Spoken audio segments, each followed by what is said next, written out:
తెలుగు వారి #1 choice Telugu matrimony.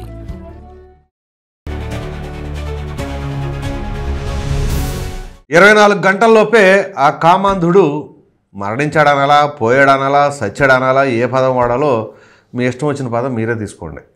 ఇక విషయం ఏంటి అంటే, తునిలో నిన్న ఏదైతే ఆ మైనర్ బాలికకి సంబంధించిన వ్యవహారం బయటకు వచ్చిందో, ఆ పాపనే మభ్యపెట్టో, ప్రలోభాలకు గురి చేసో, మాయ చేసో మొత్తానికి ఆ తోటలోకి తీసుకెళ్ళాడు కదా. అది తీసుకెళ్ళిన తర్వాత అది వీడియో బయటకు వచ్చింది. దీనిపైన మనం వీడియోలో మాట్లాడుకున్నాం. సరే, ఇంతకీ ఇప్పుడు ఆయన ఎలా పోయాడు, ఏం జరిగింది అనేది మీకు తెలియజేస్తా. సో ఏదైతే ఈ తాటికి నారాయణరావు 62 సంవత్సరాల వయసు, మనవరాల వయసు ఉన్న పిల్లని తీసుకెళ్ళి ఈ యదవ పనులు. సో బుధవారం రాత్రి, అంటే అర్ధరాత్రి కోర్టుకు తరలిస్తున్నారు మనోడిని. తరలిస్తుంటే బహిర్భూమికి వెళతానని చెప్పడంతో తుని ఆ ఏరియాలో కోమటి చెరువు పక్కన పోలీసులు వాహనం ఆపారంట, బహిర్భూమి అన్నాడు కాబట్టి. అనంతరం మనోడిక డిసైడ్ అయిపోయినట్టున్నాడు. నిందితుడు డైరెక్ట్గా చెరువులో దూకేశాడు.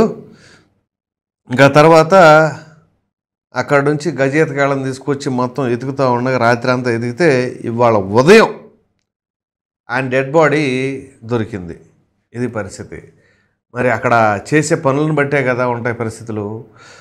సో దీని తర్వాత అంటే ఆ పాపతో వీళ్ళు దొరికిన తర్వాత ఏం జరిగింది అనేది కూడా మీకు తెలియజేస్తా. అంటే మామూలుగా పోలీసులు అరెస్ట్ చేసేది ఇదంతా జరిగింది కదా, వీటి మధ్యలో ఆ అమ్మాయి కుటుంబ సభ్యులు కూడా ఎలా ఉంటారని కూడా భావించాలిగా. అసలు ముందు అక్కడ స్కూల్లో ఏం జరిగింది, ఏంటి పరిస్థితి అనేది.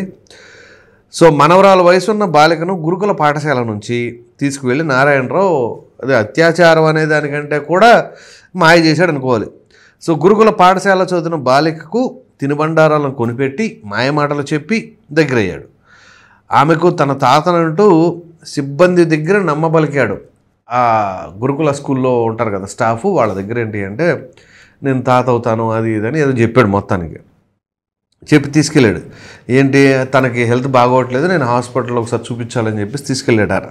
అది తీసుకెళ్ళిన తర్వాత ఈ తొండంగి ప్రాంతంలో ఈ తోటకి తీసుకెళ్ళడం జరిగింది కదా. ఈ విషయం తెలుసుకున్న ఈ బాలిక కుటుంబ సభ్యులు, అక్కడ ఉన్న స్థానికులు కుక్కను కొట్టారంట నారాయణరావుని, దేహశుద్ధి చేశారు. సో పోలీసులు కేసు నమోదు చేసి అతను అరెస్ట్ చేశారు. ఆ తర్వాత ఈ కోర్టుకు తరలిస్తూ ఉండగా జరిగిన పరిస్థితి ఇది.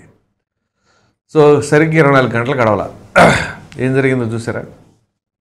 ఏంటి అంటే ఇప్పుడు మామూలుగా కోర్టులు కేసులు ఇవన్నీ మామూలుగా ఇప్పుడు ఎన్కౌంటర్ జరిగిందనుకోండి, మానవ హక్కులు వీళ్ళు వస్తారు. ఇప్పుడు డైరెక్ట్గా సూసైడే, ఇక మనం నిండా బుక్ అయిపోయాము అని చెప్పేసి. అంటే 62 ఏళ్ల వయసు, ఆ వయసులో ఎట్లా ఉండాలి ఏంటి అసలు ఆ పిచ్చి పనులు ఏంటి. సో ఇక నేను కౌన్సిలర్ అయితే తోపా తురువా, ఎవడైనా ఒకటే తప్పు చేసినప్పుడు. సో ఆ తరహాలో మన వ్యవస్థలు కూడా కొంచెం గట్టిగా పనిచేయాలి. ఇప్పుడు ఆ కౌన్సిలర్ కాబట్టి వాడు అట్ట మాట్లాడాడు ఫర్ ఎగ్జాంపుల్.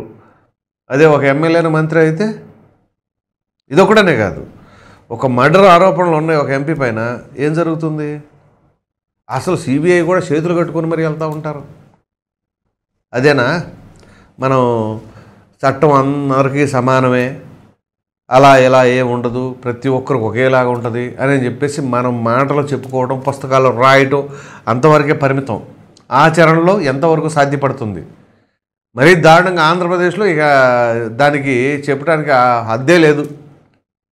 మర్డర్ చేస్తాడు ఎమ్మెల్సీ, డైరెక్ట్ డోర్ డెలివరీ చేస్తాడు. ఒక ఎంపీ పైన మర్డర్ ఆరోపణలు ఉంటాయి, ఒక డాక్టర్ని పిచ్చోడని ముద్రేస్తారు. ఈ ఎక్కడ జరగవు ఈ వింత విషయాలన్నీ కూడా ఏపీలోనే చోటు చేసుకుంటూ ఉంటాయి. సో ఇవాళ నిన్న ఈ నారాయణరావు చేసిన పనికి ప్రతి ఒక్కరు కడుపు మండిపోతుంది. రెడ్ హ్యాండెడ్గా దొరికిపోయాడు కాబట్టి. దొరకకుండా ఎంతమంది ఉన్నారో. ఇప్పుడు నేను అనుకోకుండా ఒక కుర్రోడు చూశాడు, ఆ వీడియో తీసాడు కాబట్టి ఇదంతా బయటపడింది. ఒకవేళ ఆ కుర్రోడు కనుక చూడకపోతే ఇదే రకంగా ఎన్నిసార్లు జరిగేదో అట్లా ఉంటుంది అనమాట. సో ఇవాళ వెలుగులోకి వచ్చింది కాబట్టి ఈ ఒక్క విషయం, ఇంకెంతమంది నారాయణలు ఉన్నారు అట్లా. సో కాబట్టి ఇప్పుడు నారాయణ లాంటి వాళ్ళు ఎవడైనా ఉన్నా ఇది చూసిన తర్వాత మారండి. లేదులే మనల్ని ఎవరు చూడలేదులే మనం తప్పించుకున్నాంలే అని అనుకున్నారనుకోండి, ఏదో ఒక రోజు ఇప్పుడు ఇతను మాత్రం అట్లాగే అనుకున్నాడేంటి? ఆ పిల్ల అదృష్టం కొద్దీ ఆ కుర్రోడు దేవుడి రూపంలో వచ్చి చూసి గట్టిగా నిలబెట్టాడు. అప్పటికి దబాయిస్తూ ఉన్నాడు మళ్ళా, రైట్ నేను ఇది అని. ఎవడైనా ఒకటే తప్పు చేసేటప్పుడు శిక్ష కూడా అలాగే పడాలి. సో ఇప్పుడు మళ్ళీ కోర్టులు ఉదిరిపి ఇది అది మళ్ళీ ఎందుకులే అని అనుకున్నాడేమో, కానీ మొత్తానికి చెరువులో దూకి ఆత్మహత్య చేసుకున్నాడు. నిజంగా తప్పులు చేసినప్పుడు ఎవడైనా సరే ఆత్మాభిమానం ఉంటే అక్కడ చచ్చిపోవాలా? సరే తప్పు చేసాడు అనుకున్నప్పుడు చచ్చిపోవాలట.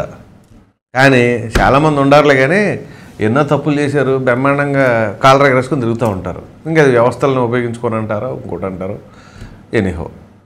సో మొత్తం మీద ఇట్లాంటి మైనర్ బాలికలను ఈ రకంగా వ్యవహరిస్తే అలా చేసినా, లేకపోతే అసలు ఏదైనా కానీ తప్పే. సో దానికి పార్టీలకు సంబంధం లేదు. క్రైమ్ చేసేదానికి అది తెలుగుదేశమా, టీడీపీయా, జనసేన, వైసీపీయా, ఏ పార్టీ అయితే ఏంటి, వాడు తప్పు చేశాడా లేదా అనేది ఇంపార్టెంట్.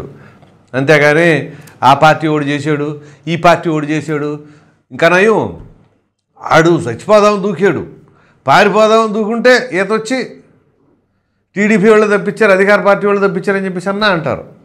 అలా ఉంటుందన్నమాట. సో ఒక తప్పు జరిగినప్పుడు తప్పు పరంగా దాన్ని నిలదీయండి. అది ఏ పార్టీ వాడైనా సరే ఎండగట్టండి. అవసరమైతే ఇప్పుడు వాళ్ళు దేశశుద్ధి చేశారు చూసారా, ఆ అవకాశం ఉంటే అలా కూడా కొట్టుకోండి, తప్పులేదు.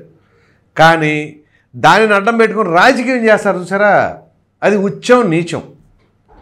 సో రాజకీయాలు అనేవి ఎప్పుడు చేయాలో అక్కడ చేయాలి, అప్పుడు చేయాలి. కానీ ప్రతిదానికి రాజకీయం ముడిపెట్టారనుకోండి. అసలు నిన్న ఆయన వీడియోలో ఆ నారాయణ మాట్లాడింది ఏంటి, కౌన్సిలర్ని అన్నాడు, అతను ఎస్సీ అంటున్నాడు, ఎస్సీ అని అన్నాడు. దానికి ఆ టీడీపీ అని చెప్పి వేసారు. ఇక ఏ పార్టీ అయితే ఏంటి, వాడు తప్పు చేయడం లేదా?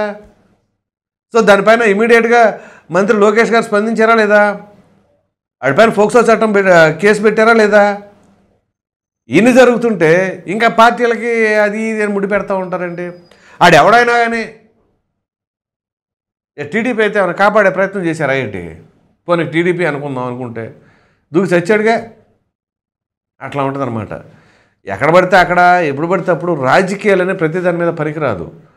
కనీసం వాటి విషయాల్లో అన్న కొంచెం పరివర్తన చెంది మనం హుందాకరమైన రాజకీయాలు చేసుకుందాం, ఎన్నికల సమయాల్లో మాట్లాడదాం, విమర్శిద్దాం అని చెప్పేసానండి. అంతేగాని ప్రతిదాన్ని తీసుకొచ్చి దీనికి ముడిపెడితే ఇక ఎలా ఉంటుంది అంటే అది మరింత డ్యామేజ్ చేస్తూ ఉంటుంది, ఎవరైతే దీన్ని అస్త్రంగా ఉపయోగిస్తాం అని అనుకుంటే.